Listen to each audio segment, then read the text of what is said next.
원천징수는 소득을 지급하는 자가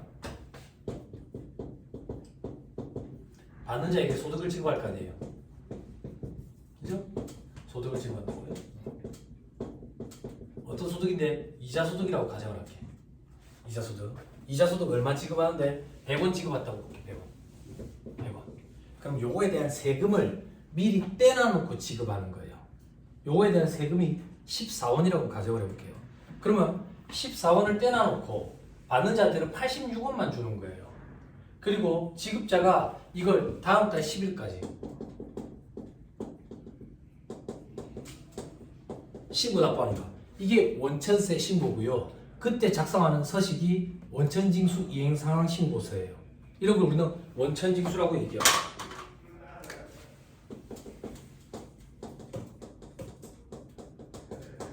그렇죠? 어렵다고 거짓말 해보세요. 안 어렵죠? 네. 그죠? 왜? 줄을 놓으면 안 돼요. 줄을 꼭 잡고 계세요. 집에 갈 때까지. 집에 못 갑니다. 됐죠? 그러면 이런 생각 안 들어? 어떤 생각? 이 소득 누구 건데? 받는 자 거지. 그 뭐 소득을 받는 자가 이걸 받아가지고 지가 세금을 신고 납부를 해야지. 왜 얘들한테 그렇게 하냐 이거야.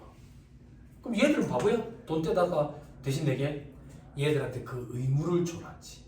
그래서 얘들을 원천징수 의무자 이렇게 얘기해요.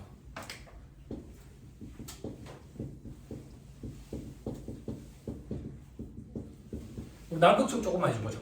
난극적. 얘들 극적. 얘들은 뭐라고 부르는데 몰라도 돼. 원천 납세 의무자 이렇게 불러. 원천 납세 의무자. 그럼 다시 의문. 왜 얘들이 미리 떼가지고 이렇게 의무를 줘놨을까? 얘들이 세금 신고하면 안 되나? 안 된대. 왜 안 되는데? 세금 신고하기 하루 전날 중국으로 간대.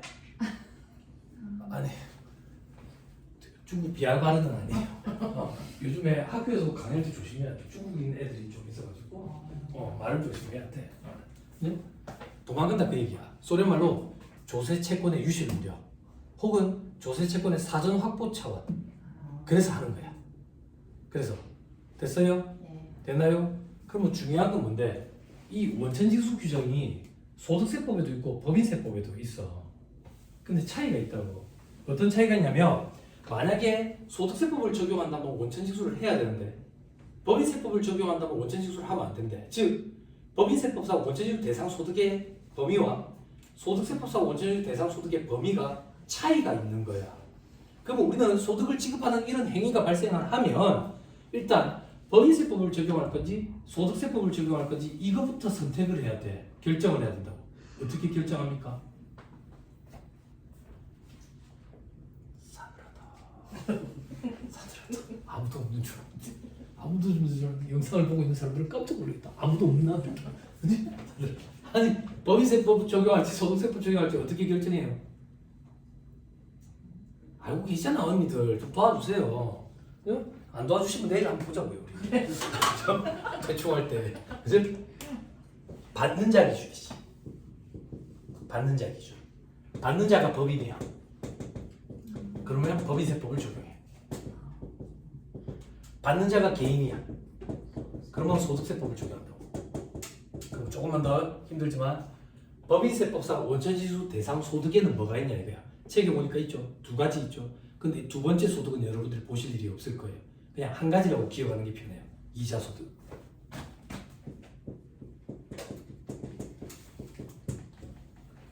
됐어요? 됐나요? 자, 소득세법상 원천징수 대상 소득에는 뭐가 있냐 이거야. 아까 잠깐 그 얘기했죠. 소득세법은 철저하게 열거주의 과세 원칙이다.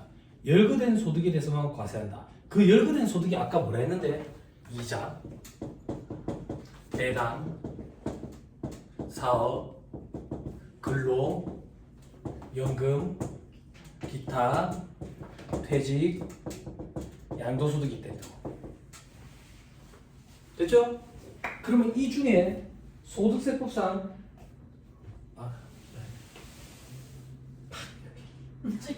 요즘엔 다 이렇게 제 얼굴이 거기 걸리면 불쾌하니까 옆으로 좀 처박혀 있거라. 이렇게 다들 이렇게 그죠? 핸드폰 없진 않잖아요. 그죠? 핸드폰이 아까워 보여요. 그러니까 소득세법상 원천징수 대상 소득은 어떻게 되느냐? 시계 들어가세요. 원천징수 대상이 아닌 소득을 기억하는 게 빨라. 원천징수 대상이 아닌 소득. 소득세법상 원천징수 대상이 아닌 소득은 사업소득과 양도소득이야. 이 두 가지 소득은 원천징수 대상이 아니야.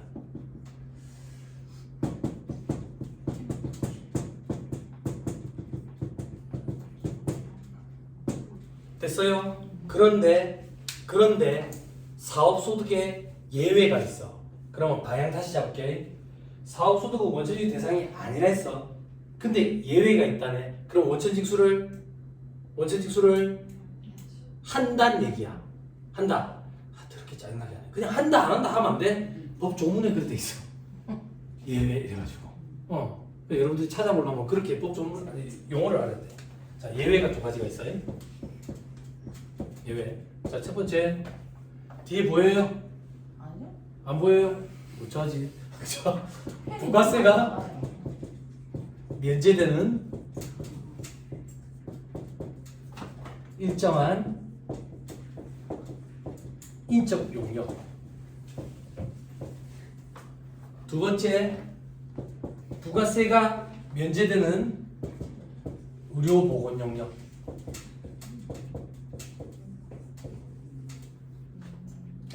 자, 이게 뭔데? 요 두 번째는 볼 일이 조금 힘들고 볼 일이 드문 거고요. 첫 번째만 얘기하면 부가세가 면제되는 일정한 인적 용역. 개인이 물적 시설 없이 고용된 직원 없이 독립적인 자격으로 여기 와서 가이하고 받는 강사료 3.3%짜리를 얘기하는 거예요. 이게 3.3%짜리야. 국세만 얘기합시다. 뭐 3% 사업소득자를 얘기하는 거예요. 됐죠? 됐죠? 그럼 동생들한테 3.3% 언니 3.3% 사업소득자 이게 뭐하는 거야? 진짜 이렇게 하지 말고 이렇게 좀 가르쳐주면 돼. 그치? 그럼 부가가치세법도 또 살펴봐야 되고 소득세법도 살펴봐야 되겠네. 네? 됐죠? 됐나요? 요거 말고 나머지는 다 원천징수 대상이에요. 그래서 여러분들 원천징수 이행상하 신고서를 보시면 맨날 근로소득에 간이세액 A01 그것만 꽂혀 있어서 그래. 세로로 된 거를 쭉 내려가다 보면 저 밑에 법인세법상 이자소득이랑 투자신탁의 이익도 있어. 기타소득도 있고 근로소득, 연금소득 다 있다고. 됐어요? 이분 다운식 팔이 들어가. 팔이 들어가. 너무 놀라셨구나. 같은 사무실에서 오셔서 그런지 추임새를 엄청 많이 넣어주신다. 감사하고. 북을 치는 고수가 되는 느낌. 자, 감사합니다. 이런 거 기억하고 계세요? 세부적으로까지 일일이 다 안 하더라도 이 정도만 알고 계셔도 어느 정도 원천세 할 때는 큰 문제는 안 생길 거예요. 그리고 오늘 이제 6시에 우리 끝나면 이제 야근하러 가셔야 될 거 아니에요? 네, 숙제예요. 원천징수 이행상하 신고서 세로에 이런 소득들이 있는지 확인하고 오세요. 엄청 좋아하시네. 알겠습니다. 숙제 하나 더 내줄 거예요. 숙제 자존심 상하시는구나. 숙제 레포트 그럼 괜찮지, 그지? 뭐 내가 관리하는 업체에 개인이든 법인이든 상관없어요. 무형자산 독특한 게 달려 있더라. 그럼 그 무형자산 뭔지 한번 확인해 보세요. 독특하다는 얘기가 뭡니까? 특허권 치우고요, 실용실험권 치우고요, 디자인권 이런 거 치우고요, 이상한 거. 영어권도 치우고요, 권리금이니까. 개발비 뭐 이런 거. 그러면 금액이 얼마 정도 되고 언제부터 달려 있는지. 숙제 아시겠죠? 야근하면 어차피 가실 거 아니에요. 그죠? 언제부터 야근이에요? 시간은? 1월 2일부터요. 몇 시부터가 야근이에요? 몇 시부터? 6시. 6시부터. 그럼 언니들이 그러죠? 일단 밥부터 먹자. 그죠? 점심밥이랑 좀 다르죠? 저녁밥은 참 길게 먹죠. 길게 먹고 나면 언니들이 그래요. 야, 얘기하다 보니까 너무 많이 먹다. 커피 한 잔 먹어야 되겠다. 밀어내놔야지. 야, 커피를 먹는데도 왜 이리 졸립노? 오늘 그냥 가자. 언니, 1시간만 더 버텨요. 왜? 1시간 버텼다가 택시비 받아서 가요.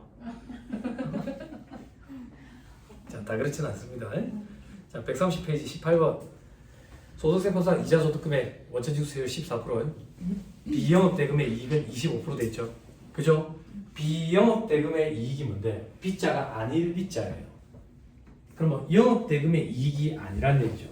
그럼 그럼 영업 대금의 이익이 아니라는 얘기는 돈을 빌려주고 이자를 받는 대금업의 이익, 이게 영업 대금의 이익. 즉 은행이 돈 빌려주고 이자 받는 게 대금업의 이익이야. 그럼 비영업 대금의 이익은 은행이 아닌데 돈 빌려주고 이자 받는 거야. 그지? 아, 이 자식 진짜 갑자기 왜 그 얘기를 하는데?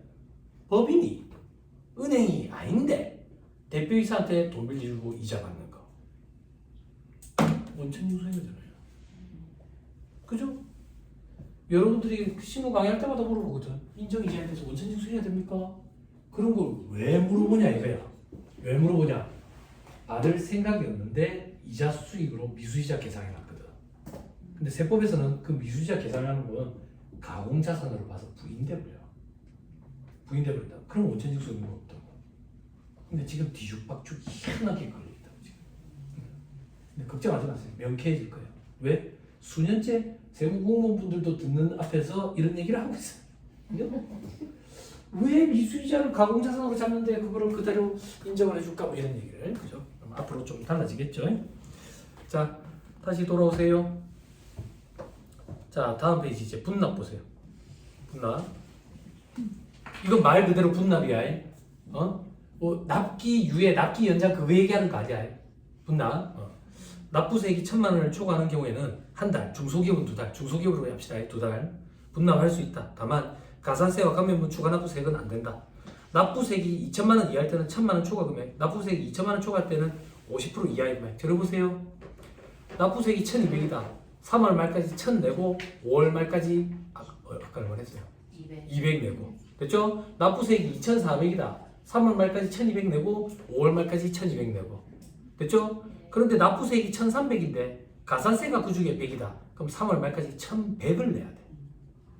그죠? 됐죠? 그리고 하나 더 손가락 잠깐만 끼고 앞으로 돌아가요.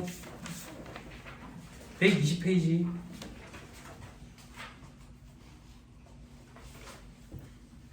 120페이지. 동그라미 7번에 3개 찾았어요? 오른쪽 맨 밑에.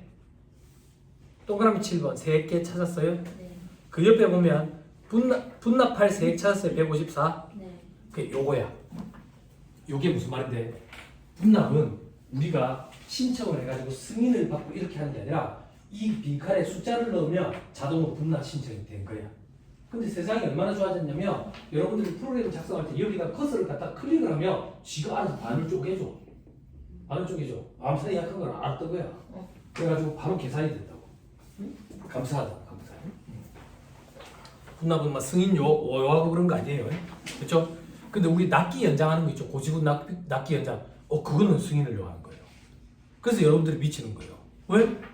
오늘 기한이 돼. 고지서 보내줘야 되는데 자꾸 검토 중이라고 돼 있는 거야. 검토 중이라고. 그 전화를 하면 일단 승인 완료해 줄 테니까 그냥 그래 납부서 보내주세요. 그러지. 그리고 하루 지나서 내일 보면 승인 완료라고 돼 있지.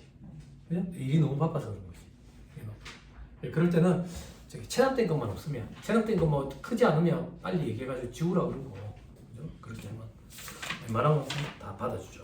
자, 132페이지에 세무조정 이렇게 돼 있어요. 세무조정 순자산 지수가설과 뭐 권리의무 확정주의 이런 말이 있고요. 입금 송금 이런 말이 있어요. 넘어가세요. 그냥. 필요 없어요. 자, 다음 페이지 괄호 3번 기업회계와 세무회계 차이를 돼 있죠. 그죠? 네. 들어보세요. 혹시나 시간 다 되면 얘기 좀 해주세요. 네. 시간이 안 보입니다, 제가. 거짓말을 얘기해 주지 마시고 아차 싶네 얘기하면서 그죠? 제가 돈을 봐야 되겠다. 그죠? 세무조정과 관련돼 가지고는 제가 혼자서 그냥 잠깐 해버릴게요. 여기는 또 경력이 짧은 동생들이 없으니까 아예 안 할 수는 없고 거떡하고 넘어갑시다.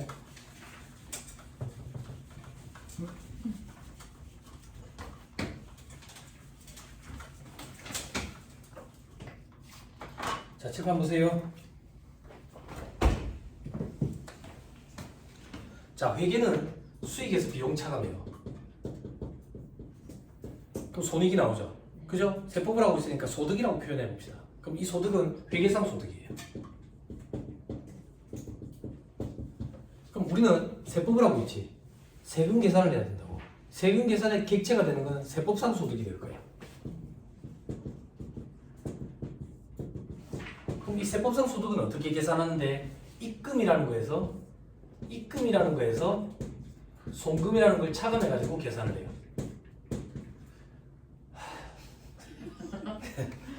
화가 절대 나지 않았고, 그죠?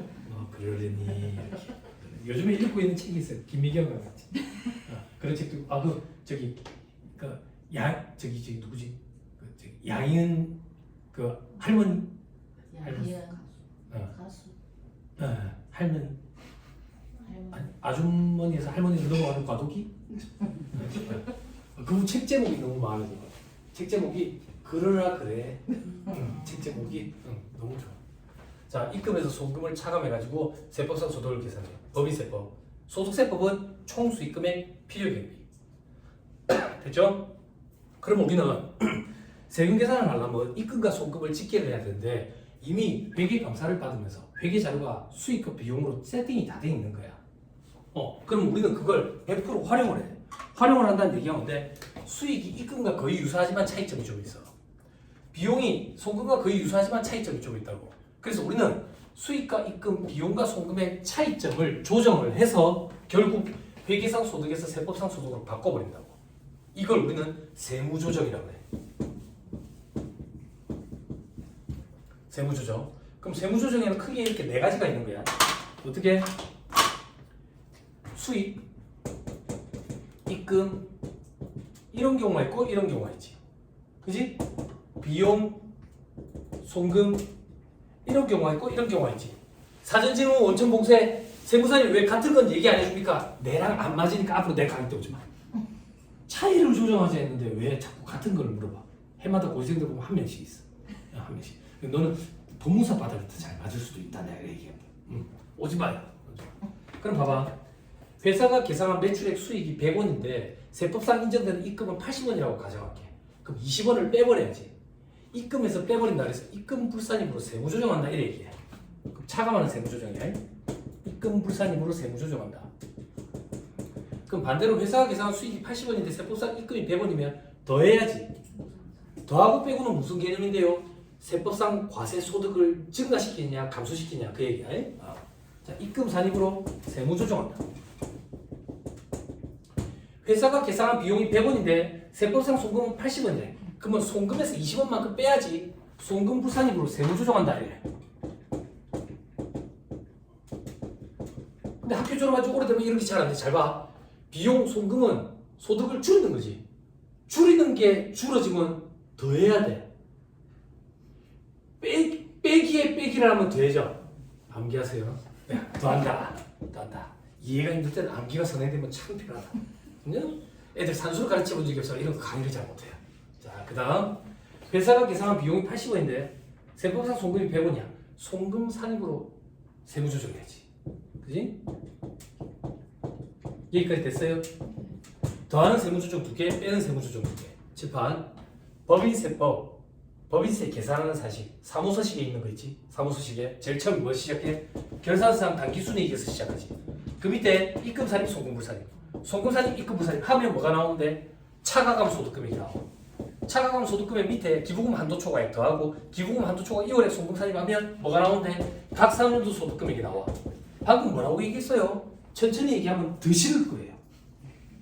기부금 한도초과액, 기부금 한도초과 2월에 차가감 소득금액 뭔 소리인지 모르겠죠? 어렵죠? 일단 지금 없다라고 생각해봐.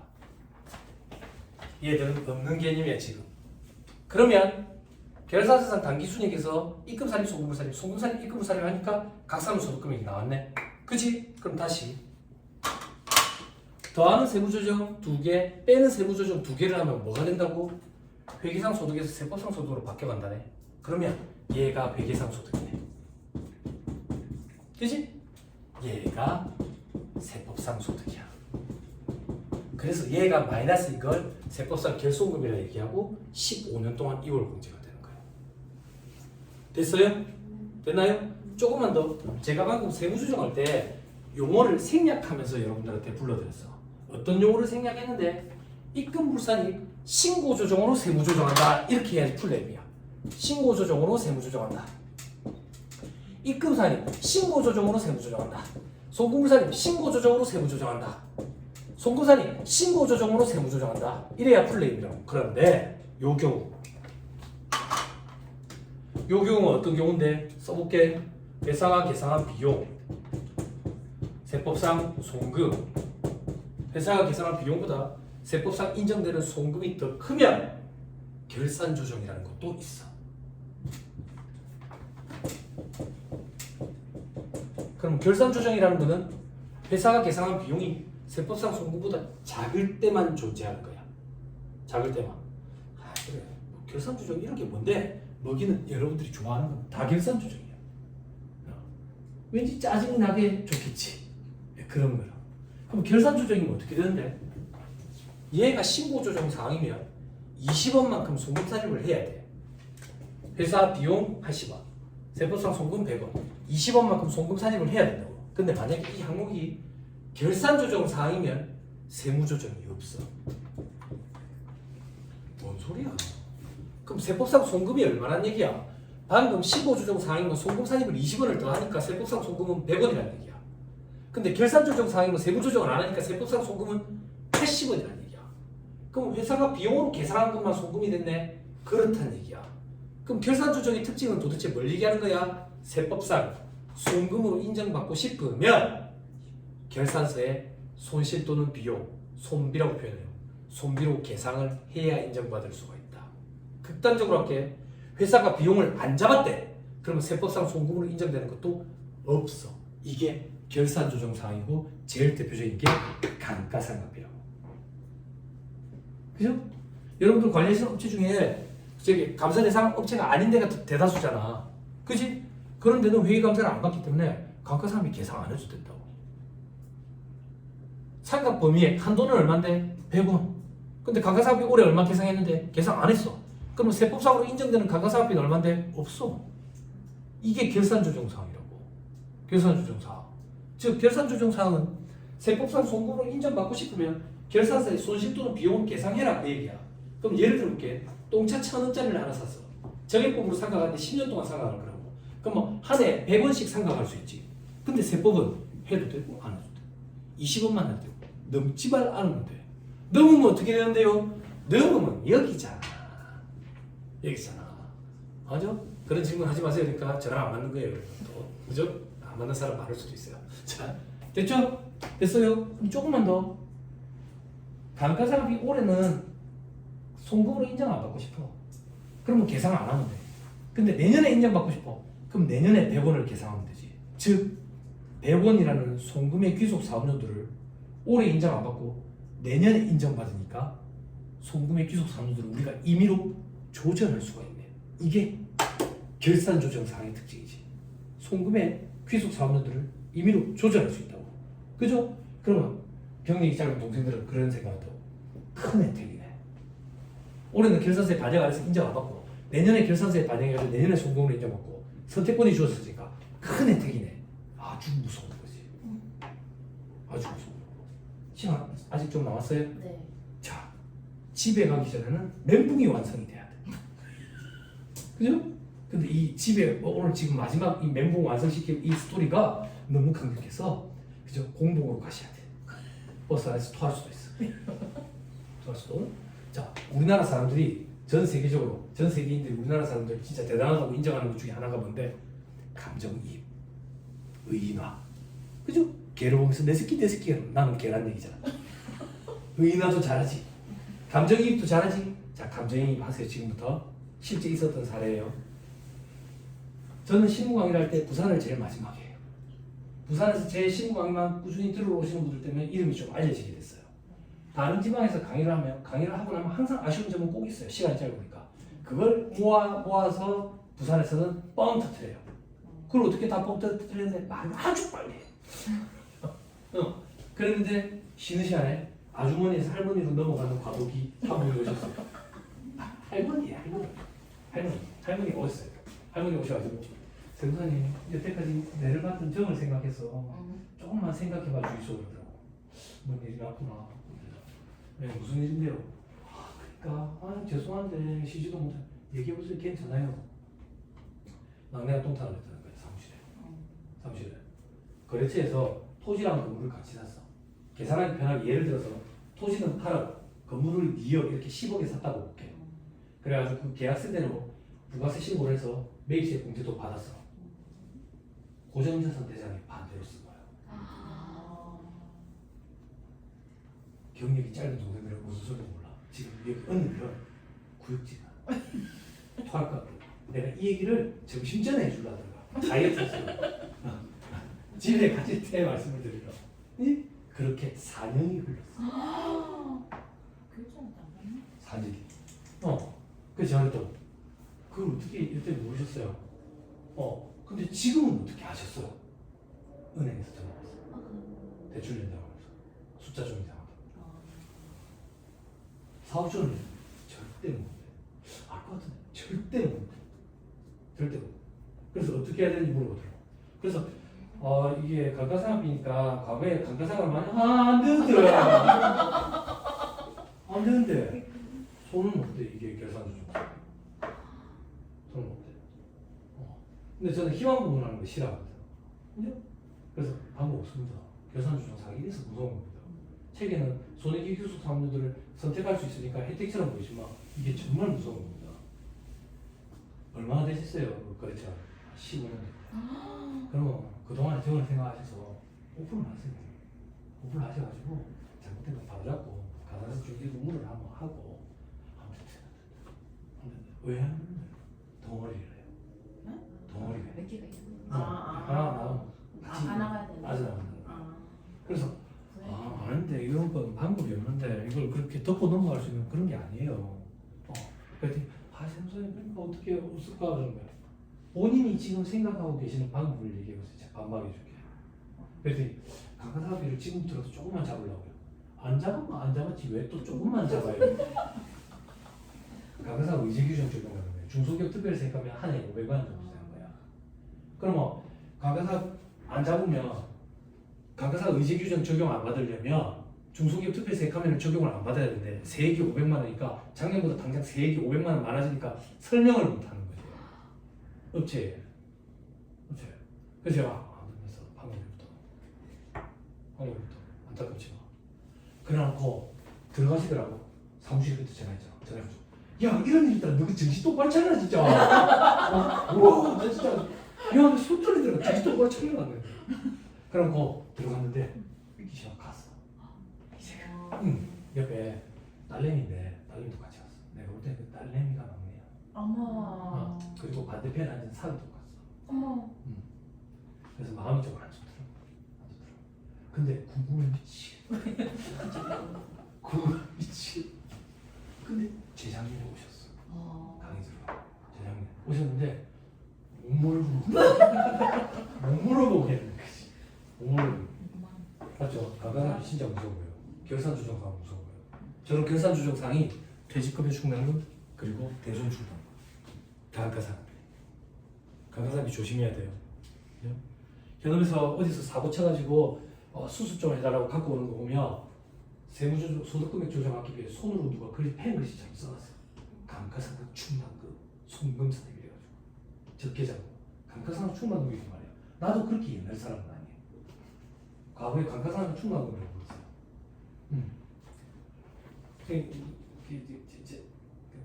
그렇죠. 라이센스 있는 사람은 절대 그렇게 하지는 않을 것 같아요. 그걸 송금사입 말이 됩니까? 결산조정사인데. 그래서 갖다 주길래 하기 싫다. 돈을 뭐 많이 줘도 하기 싫다. 지저분.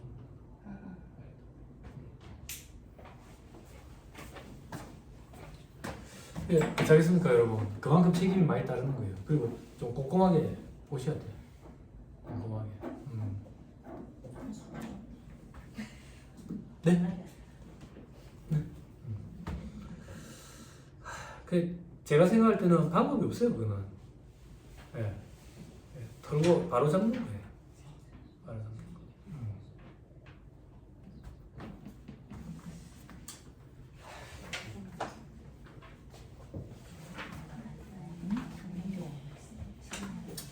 근데 이제 그럴 때가 좀 그래요.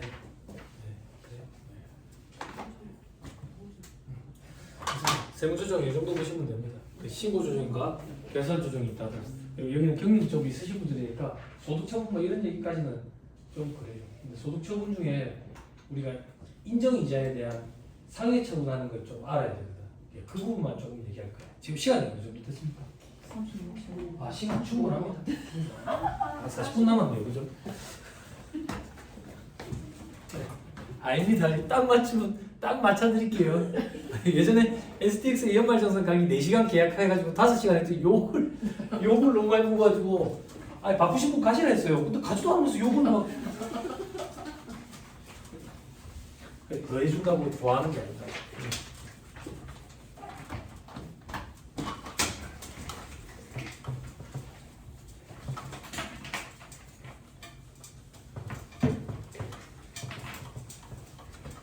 당연히 일이네요.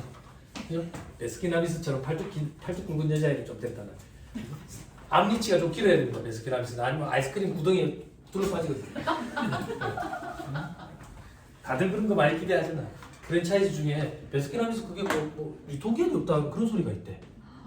그죠? 그리고 좀 많이 남는가 봐. 근데 문제는 뭐냐면 많이 남으면 또 인테리어 바꾸라 뭐 이렇게 지시가 내려와요. 실질적으로 프랜차이즈는 본사만 배불리는 형태로 좀 많이 가요.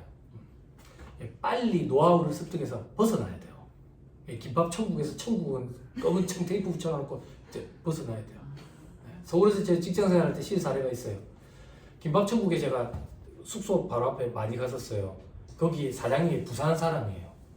그래가지고 새벽 5시 20분 이럴 때 김밥 사러 가면 사장님이 삼촌아 지금 퇴근길이가 출근길이 가른다고. 그러니까 먹을 것 같아요. 먹을 것 같아요. 그랬는데 이 사장님이 김밥 천국에서 노하우를 다 습득하더니 그걸 없애버리고 한 군데 터가지고 유리창을 이렇게 통유리로 하더니 중국인 화교를 데려다 놓고 만두를 빚게 하더라고. 그러니까 통유리가 만두 빚는 게 보이잖아. 그걸 대박 났어. 줄을 서서 먹더라고. 줄을 서서 먹더라고. 잘 돼서 좋은데. 그래서 자연스럽게 칠판을 보세요. 이 강사의 경력이에요. 아주 자연스럽죠. 그죠? 자, 입금살이, 송금살이, 송금살이, 입금살이 더하는 세무조정 2개, 빼는 세무조정 2개. 그런 분은 안 계시죠? 나 그런 질문도 받아봤는데 그때 진짜 큰 고비가 왔었다고. 강의 때리칠 뻔했는데 어떤 질문을 받았냐면 입금살이, 송금살이, 송금살이, 입금살이인데 왜 서식에는 입금살인만 있습니까? 왜 송금살인만 있습니까? 칸이 모자라서 그래요. 서식에 입금살인, 송금살인만 있어요. 저런 걸 질문할 거라고 상상도 못했어요. 근데 뭐 그럴 수가 있겠죠. 예전에 어르신은 이런 질문을 했어요. 세무사님, 차변, 대변. 응? 그럼 옛날에 차대 대조표지 이게 왜 대차 대조표냐고. 학생이었으면 욕을 끌어봤을 텐데 어르신 머리 하얗게 쓰신 어르신이라서 그런 생각을 하실 수도 있겠네요. 네. 이거는 회계를 하는 사람들끼리의 약속입니다. 약속. 얼굴니가 한 2개 나왔네. 자, 칠판 보세요. 입금살이, 송금살이에서 올 수 있는 소득처분이 크게 3가지가 있어요. 소득처분은 도대체 뭔데? 여러분들 회계감사를 받고 나면 이제 추총하잖아. 추총을 하면 땅땅 두드리지. 땅땅 두드리는 게 뭔데? 추총 때 회사에 남아있는 이익잉여금 중에 일부를 처분을 하지. 어떻게 처분을 하는데? 배당도 주고 회사 내부에 증장기 사업계획에 대비해서 쌓아도 두고. 이걸 세법에서는 돈이 나갔다, 안에 있다 2가지로 구분해요. 돈이 나간 걸 사회 유출이라고 그러고요. 안에 있는 걸 사내 유보라고 그래요. 그럼 우리에게 필요한 건 뭔데? 회계 감사받고 회계 감사받은 자료를 가지고 손익계산 세팅된 거 가지고 재무상태표 세팅된 거 가지고 3월에 추총할 때 이익잉여금 처분하면서 처분이 다 이루어졌어. 그러면 우리의 지금 주 관심사는 세법상 소득이잖아. 회계상 소득에서 세법상 소득 차이 조정하는 게 세무조정이라고 해요. 그럼 우리는 결론적으로 세무조정 사항에 대해서만 사회 유출됐는지 사내 유보로 남아있는지를 구분을 하면 결론적으로 세법상 모든 소득에 대해서 다 소득 처분이 이루어진 게 된다고. 그래서 우리는 그 세무조정 사항에 대해서 회사 내부에 돈이 남아있는지 외부로 나가는지 요걸 따져볼 거예요. 이걸 소득 처분이라고 넓은 의미에서. 그러면 입금살입, 송금살입, 소득 처분 크게 3가지. 돈이 밖으로 빠져나갔다더라. 사회 유출. 보이세요? 아니요. 잘은 아니지만 잘은 아니지만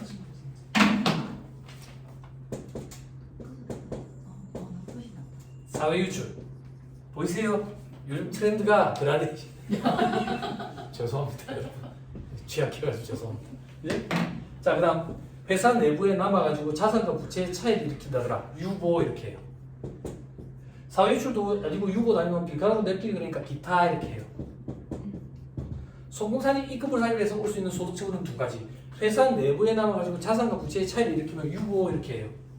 근데 위에 유보랑 구분하기 위해서 세모를 붙이고 이 바닥에서는 마이너스 유보 이렇게 얘기해요. 이게 아니면 빈칸으로 냅두니까 기타. 세무사님 사주지물 원천공세 여기도 왜 사회유출이 없습니까? 뭔가 이익이 늘어난 게 있으니까 밖에 나가고 없지. 이익이 줄었는데 밖에 나가고 없고 이런 개념은 성립할 수가 없지. 그래서 이렇게 되는 거야. 그리고 사회유출은 좁은 의미의 소득처분이에요. 회사 외부로 돈이 밖으로 나갔다는 얘기지. 누구한테 나갔는지 따져봐요. 왜 누구한테 나갔는지 따져보는데 그 사람한테 종소세를 과세하기 위한 자료를 써요. 이게 좁은 의미에서 소득처분이라고 표현해요. 누구한테 나갔는지 보자. 누구한테 나갔는데 주주한테 나갔다. 그러면 배당 이렇게 소득처분해요. 배당. 그러면 주주의 이자, 배당, 사업, 근로, 연금, 기타, 퇴직, 양도소득 중에 배당 소득을 구성하게 되는 거예요.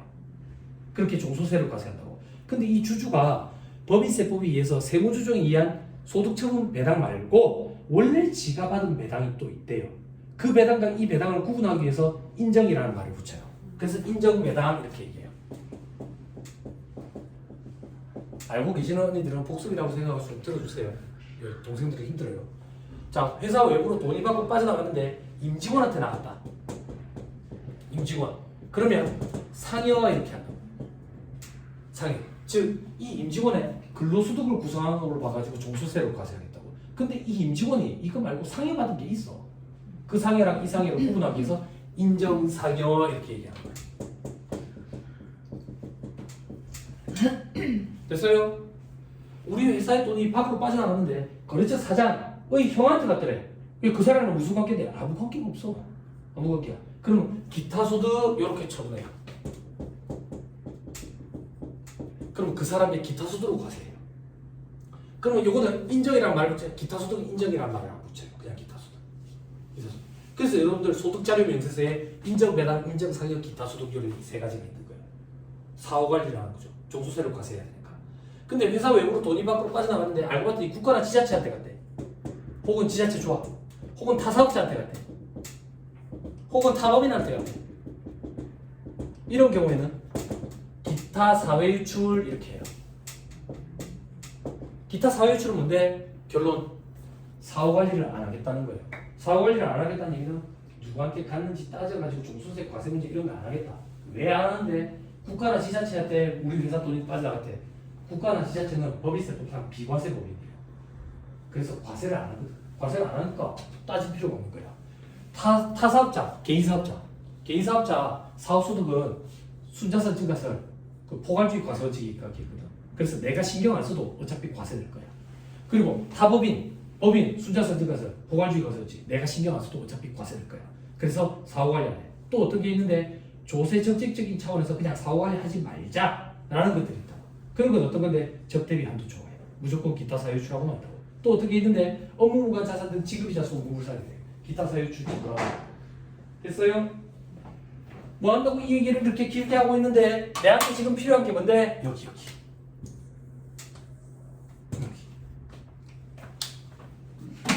왜? 이게 뭐길래? 이 임직원이 누구길래? 여러분들 처음 대표이사.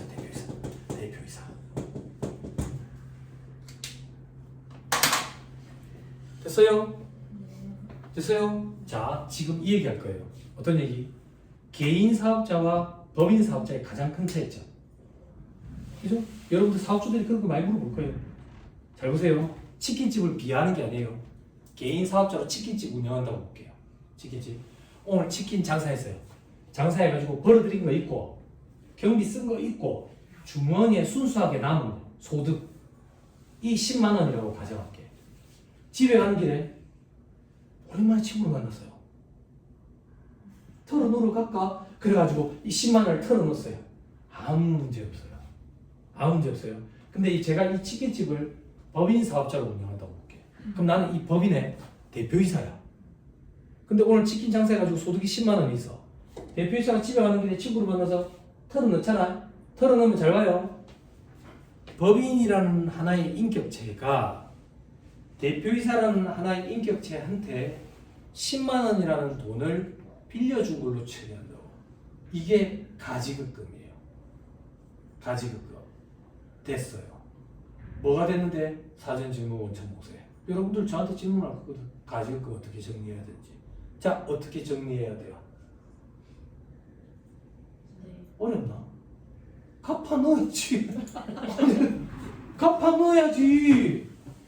갚아 넣어야지 정리가 되지. 근데 여러분들이 왜 힘든데? 그러니까 자기 주식을 가지고 장난을 치사고 자식들을 등기사를 앉혀가지고 차등 배당을 해서고 난리를 치는 거예요. 근데 처음에 유튜브에 강의 올린다 그러니까 분수 두는 사람들이 있거든요. 세무공무원분들 경력이 많으신 분들 장세무사 고시생들 위한 강의 그런 거 올리면 고시생이 몇 명 돼서 누가 보겠노? 돈도 안 든지 돈도 안 되지. 응? 내가 소개해준 사람 이런 거 강의 들어봐. 이런 거 해야 돈이 된다고. 이런 거 해야. 어떤 강의인데 제목이 빨간글씨로 돼 있어. 법인의 이익적으로 세부담 없이 가지고 갈 수 있다. 60분짜리 강의. 회의감이 드는 거야.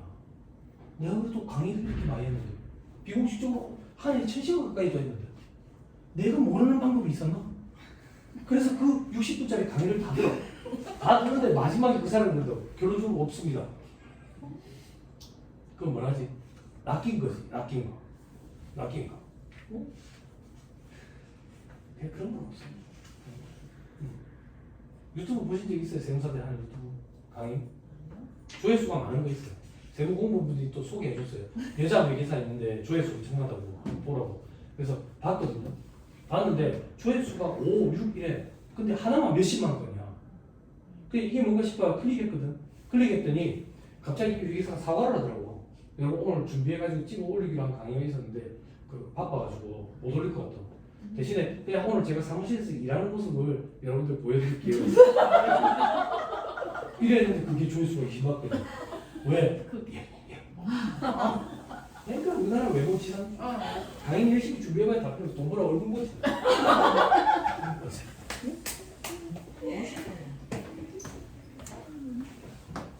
그렇죠? 가지급금 정리됩니까? 가지급금은 갚아 넣어야 정리가 됩니다. 갚아 넣어야. 그럼 여기서 조금만 더 파생시킬게요. 그럼 어떤 방법이 있는데요? 니는 어떻게 하는데? 제가 하는 방법이에요. 연초되면 사업주를 설득해가지고 급여를 올려요. 급여를 올려. 그래가지고 사장님 5년, 10년 정도 장기로 잡아가지고 천천히 관리해 가시죠. 천천히 가지급 정리해 가시죠. 왜냐면 정리를 좀 해놨다가 또 갑자기 한 번씩 팍 터질 때가 있어. 근데 제가 월급 올려가지고 조금씩 천천히 정리해가지고 잘 좀 할까? 요번에 법인세 신고할 때 가지급 3억 넘었었는데 6천만 원까지 줄여놨어. 6천만 원. 그 시간을 좀 갖고 천천히 설득을 하면 된다고. 된다. 물론 지금은 또 다시 3억일 거야. 그렇긴 한데 아무튼 근데 그게 싫은 거야 사업주들은. 왜 싫은데? 4대보험 때문에. 4대보험 때문에. 그럼 어떤 방법이 있는데 퇴직금으로 몰빵해서 받아가는 거지. 근데 그게 싫은 거야. 왜? 죽을 때까지 해먹고 싶은데 퇴직해야 되니까. 그지? 이번 퇴직금 중간정산도 실질적으로 맡기거나 마찬가지잖아. 죽을 때 그리야지. 그지? 요양을 봐야지. 그래야지 중간정산 되잖아. 그지? 그러니까 갑자기 등기사로 자식들을 집어넣어가지고 차등 배당을 하고 집에 가서 아빠가 무슨 돈 있잖아. 이래가지고 정리를 해서. 혹은 와이프 배우자한테 주식평가를 해가지고 6억 원치 증여를 해가지고 감자를 해가지고 그 감자 차익을 가지고 또 가지금을 정리를 해서 이라는 거지. 응? 그냥 머리가 아픈 거야. 머리가. 그죠? 결국에는 이 사람들이 개인 구멍가게 장사할 때 그 생각이 그대로 남아있어요. 눈앞에 보이는 그 돈이 내 돈이니까. 근데 물론 이해를 못하는 건 아니지. 우리도 저도 그럴 것 같긴 하거든. 기업체 총수들 보면 자식한테 몸물주조가 난리잖아. 이해는 되지. 나도 아버지라면 그럴 것 같거든. 그렇지만 법인 형태로 운영을 하면 투자자들도 있고 그런데 자기 개인적인 돈이랑 법인 돈은 구분을 해야지. 그러니까 우리가 통장까지 맞추는 거 아니야. 그죠? 개인도 통장을 맞춰야지. 그지? 그럼 수수료를 많이 받아야지. 그럼 나는 굶어 죽겠지. 그러니까 주지. 됐죠? 가지급 정리하는 거 물어보지 마세요. 간단해요. 간단해요. 저는 그래서 여러분들한테 추천드리고 싶은 건 사업주한테 설명을 하고 설득을 시키는 거예요. 근데 사업주들은 자꾸 이런 걸 어디서 듣고 와요. 자기 주식을 취득해가지고 어떻게 하면 된다던데. 안 돼. 그런 거 안 돼. 지금 몇 년 전부터 국세청에서 자기 주식 보유하고 있는 법인들 전수조사 들어갔다고. 자기 주식 왜 보유하고 있는지. 그래서 소명을 못하면 업무가 가질금 처리됩니다. 그럼 또 인정이자 계산해야 되고 지급이자 송금부사를 해야 되고 대수주간 설정 대상 채권에서 다 배제될 거야. 안 돼. 세상이 어떤 세상인데 2024년이라고. 자, 됐죠? 됐습니다. 자, 그래서 책에 보시니까 134페이지 기업회계와 세무회계 차이 이거 제가 다 설명했어요. 135페이지 괄호 1번 바로 위에 결산주정과 신고주정이 있다. 결산주정 첫째 줄 끝에 비용으로 계상한 경우에 한해서 송금으로 인정하는 게 결산주정. 어떤 것들이 있는데 우리가 좋아하는 거 다. 저 밑에 표에 보니까 가산가상학비, 평가소실, 재고자산 평가소실은 제가 좀 할 거예요. 강의 얘기를. 대손, 충당금 뭐 이런 것들. 넘어갑니다.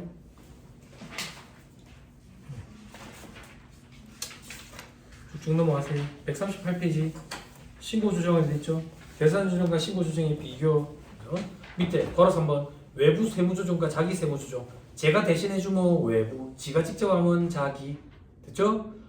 자, 밑에 표 제목 외부 세무조정 대상법인 1번 직전 3년도 수익금액 70억 원 이상인 법인. 그리고 회계 감사받아야 되는 법인. 외부 세무조정 대상. 됐죠? 됐죠? 자, 그리고 다음 페이지 4번. 해당 3년도 종료로부터 2년 내에 설립된 법인으로서 해당 3년도 수익금액이 3억 원 이상인 법인. 그렇죠? 꼭 이런 데만 해야 되는 건 아니에요. 그래서 밑에 8번에 보시면 그냥 귀찮아 못하겠어 세무사한테 부탁하고 싶어 그래서 해도 된다. 됐죠? 자, 그럼 밑에 소득 처분 두 번째 줄 소득의 귀속을 결정하는 절차 넘어갑니다. 다음 페이지 했어요. 중간에 보니까 15서식 소득금액 조정학교표 돼 있죠? 그죠? 여기에 소득처분 사항을 쓴다고. 근데 소득처분 사항 중에 유보나 마이너스 유보는 별도의 표에다가 옮겨놔놓고 관리를 한다고. 그게 자본과 적립금 조정에서 을표예요. 을표. 됐죠? 자, 요거 설명 조금 할게요. 요거 설명하면 집에 가면 될까요? 시간이 그렇게 됐나요? 50분 넘었어요. 50분 넘었어요? 네, 빨리 할게요.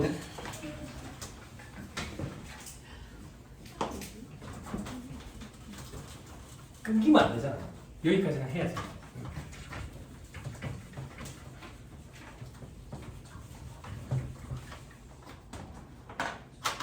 이자를 가지고 해봅시다. 이자. 자, 돈 빌리는 거 하지 맙시다. 속상하게. 한 10억 빌려줬다고 볼게요. 이자는 10% 받기로 했어요. 10%. 이자 언제 받기로 했는데 원금 회수할 때 이자 같이 받기로 했어요. 그럼 돈을 1월 1일에 빌려주고 12월 31일에 받을 수 있으니까 참 좋겠죠. 근데 이 대표이사가 갑자기 7월 1일에 빌려주는 거야. 그럼 기다렸다가 1월 1일에 빌려주세요. 이렇게 하면 내 책상에 화장실 옆에 가 있다고. 그죠? 그러니까 어쩔 수 없지. 7월 1일에 돈을 빌려줘야지. 그러면 다음 년도 6월 30일에 이자를 받기로 했다고. 근데 회계는 발생주의잖아. X 1년도 말이 되면 미수이자 계산해야 된다고. 미수이자 얼마? 5천만 원. 그리고 이자 수익 5천만 원. 됐죠? 다음 연도가 되면 돈 1억 받는다. 그리고 이자 수익은 5천만 원이고 나머지 5천만 원 대차 맞는 건 미수이자 5천만 원 퉁치는 거지. 안 어렵죠? 함정 없어요. 됐죠? 근데 세법의 입장은 어떠냐 이거야. 세법의 이자 소득의 귀속 시기는 잘 들으세요. 법인세법상 이자 소득의 귀속 시기, 배당 소득의 귀속 시기는 소득세법상 이자 소득, 배당 소득 귀속 시기 규정을 준용한다 이렇게 있어요. 소득세법으로 또 가야 되는 거예요. 소득세법의 이자 소득, 배당 소득의 귀속 시기는 다양한데 대부분은 현금주의예요. 왜? 은행 이자 생각해봐. 공공다수를 상대로 하기 때문에 이거 발생주를 관리하기 힘들어. 그래서 받았을 때로. 그럼 받았을 때로 귀속을 하면 세법상 부계라는 건 존재하지 않아. 존재하지 않지만 세무조정을 원활하게 하기 위해서 개념상 부계가 만약에 존재한다면 이럴 거야. 어떻게? X 1년도에는 부계가 없을 거야. X 2년도에 1억 받았을 때 이자 소득 1억 이렇게. 됐나요? 자, 세무조정 해볼게. 세무조정. 회사가 계산한 수익과 비용, 세법상 입금과 송금을 비교해서 세무조정한다고. 자, X 1년도에 회사가 계산한 수익과 비용이 있느냐? 세법상 입금과 소급이 있느냐? 회사는 이자 수익을 5천을 잡았는데 세법상 입금은 없어. 부등호 방향이 이렇네. 입금 불산입으로 세무 조정해야 되겠네. 입금 불산입. 계정 과목은 뭐라 쓰는데 꼭 정해진 게 있는 건 아닌데 관행상 재무상태표 계정 과목을 많이 써. 그래서 비수이자. 아 이자 수익을 없으면 안 돼요. 괜찮아. 근데 관행상 제가 고시생들한테 강의할 때 많이 하는 얘기가 있는데 손가락이 6개인 나라에서는 손가락 5개가 비읍시이시라고. 그죠? 계정 과목 안 중요하다면서요. 계정 과목 그래 뭐 한다고? 차량 운반꾸라고 왜 달아? 똥차. 괜히 쓰잘데기 없이 사가지고 돈 만들어가는 차 이렇게 해도 된다고. 부끄럽잖아. 응? 이해 가능성. 누가 봤을 때. 그죠? 자 미수이자 5천만 원. 입금불산입, 송금산입에서 올 수 있는 소득처분 두 가지. 회사 내부의 차이가 남아가지고 자산과 부채의 차이를 일으키느냐. 즉 회계상 자산부채, 세법상 자산부채의 차이를 일으키느냐. 회계상 자산을 5천을 잡았지만 세법상 자산 잡으면 안 되네. 마이너스 6. 자 다음 연도. 회사가 계산한 수익과 비용이 있느냐. 수익 5천. 세법상 입금 1억.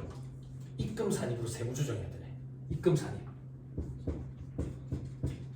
미수이자 5천만 원. 입금 산입, 송금 산입에서 올 수 있는 소득 처분 세 가지. 돈이 밖으로 빠져나가기는 차이를 일으키면서 없어.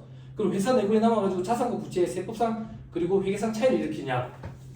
회계상으로는 미수이자라는 자산을 없앴는데 세법상은 없애면 안 돼. 유보. 유보. 거의 다 왔어요. 요것만 하고 집에 갑시다.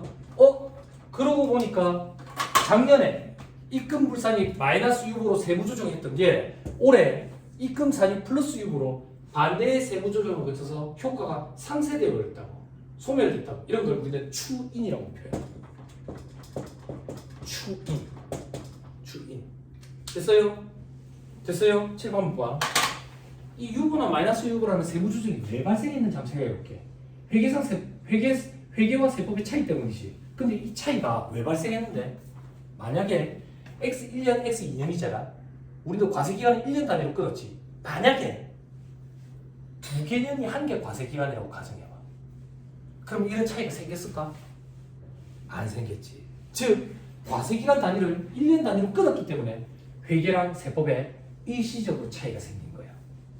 그럼 일시적으로 차이가 생겼을 때 유보, 마이너스 유보는 반드시 차기 이후에 반대의 세무 조정을 거쳐서 소멸, 추인된다고. 근데 운이 좋게 다음 연도에 추인됐는데 100년 뒤에 추인될 수도 있어. 그래서 우리는 유보나 마이너스 유보만 별도의 표에 모아가지고 관리를 하는데 그 표의 이름이 자본금과 적립금 조정에서 을표야. 됐어요? 됐어요? 집에 가도 될까요? 집에 가시죠. 네. 약속 지켰어요. 그죠? 가이드느라고 고생 많았습니다. 수고하셨습니다. 고맙습니다.